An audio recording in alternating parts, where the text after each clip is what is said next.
मैं सिकंदर प्रसाद, उपनाम मुखिया जी, एएसबी नालंदा बिहार।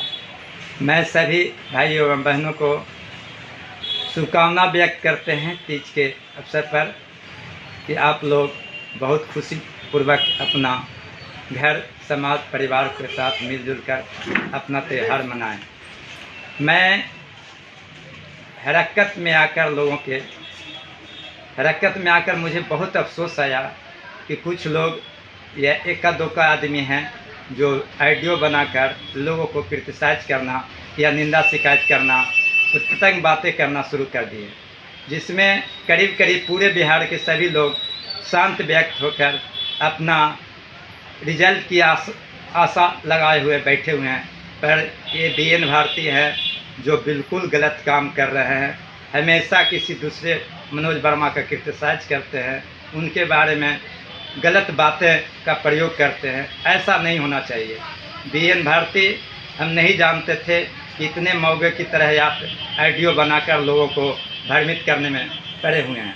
मनोज वर्मा वो आदमी नहीं है जो पहले थे। आज मनोज वर्मा में बहुत कुछ परिवर्तन हुआ है। उन्होंने अपना लक्ष्य प्राप्ति करने के लिए हर कदम उठाने के लिए तैयार हैं। फिलहाल में आप जानते हैं कि मनोज वर्मा बख्तियारपुर में मुख्यमंत्री से मिले और अपना आवेदन प्रस्तुत किए। आवेदन को आपको पढ़ना चाहिए, समझना चाहिए उस आवेदन में क्या था। उस आवेदन में लिखा हुआ है कि त्रिस्तरीय कमेटी को जल्दी ओपन कर हम लोग का कल्याण किया जाए। आप क्या जानते हैं? बीएन भारती कुछ जानते हैं और कुछ है?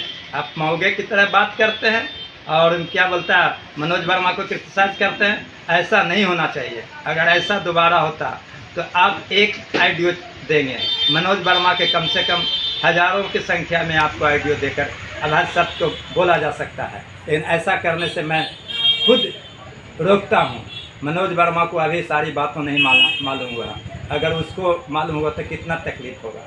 इसलिए आपसे आग्रह करते हैं कि दोबारा मनोज वर्मा के प्रति कोई कदम नहीं उठाइए, नहीं तो मौगे के रूप में आइएगा। मनोज वर्मा बहुत क्लियर आदमी आज हो गए हैं और क्लियर रूप से काम कर रहे हैं। मनोज वर्मा मर्द है। मर्द का जो कर्तव्य होता है, जो कर्तव्य करता है, उन्हें कहा है कि डंके के ठोक पर कहा कि हम लोग का त्रिस्तरीय कमेटी में है और त्रिस्तरीय कमेटी में काम हुआ है और बहुत जल्द प्रकाशित होगी। जो आने वाला समय बहुत कम है, बचा हुआ है, आप लोग देख लेंगे। अब रही भाई कि ये जो समस्या आ रही है, बहुत तरह के लोग बोल रहा है कि एलपीए के होगा, सीडब्ल्यूजेसी के होगा, तो इसको होगा, उसको होगा। बिल्कुल निरर्थक बात है। जो भी सार्थक बात है जो सुन लीजिए। जितने भाई केस में गए हैं, सही समय पर गए हैं और उनकी नौकरी पक्की हो गई है। आप लोग घबराए नहीं, लोगों के बात पर नहीं रहे। लोगों जो बोलता है वो कुत्ते की तरह बोलता है, हाथी जैसे चलता तो कुत्ता भुगता, उसकी परवाह नहीं करना। और ख़ास करके बीएन भारती को मैं स्पेशल चेतावनी के रूप में कहता हूँ कि दोबारा किसी प्रकार के किसी के बारे में, क्रिटिसाइज के बारे में नहीं बोलेंगे। अगर बोलते हैं तो हमें फ़ोन कर कुछ बोले, कहें, मैं आपको दुखों को समझेंगे और सावधान भी करेंगे। आज दिन से ऐसा काम नहीं करेंगे बीएन भारती, नहीं तो बहुत बुरा बात हो सकती है। इसी के साथ सभी एएसबी भाइयों को सलाह देता हूँ कि जिस तरह से अभी शांति व्यवस्था रहकर अपना काम कर रहे हैं, काम करते जाइए।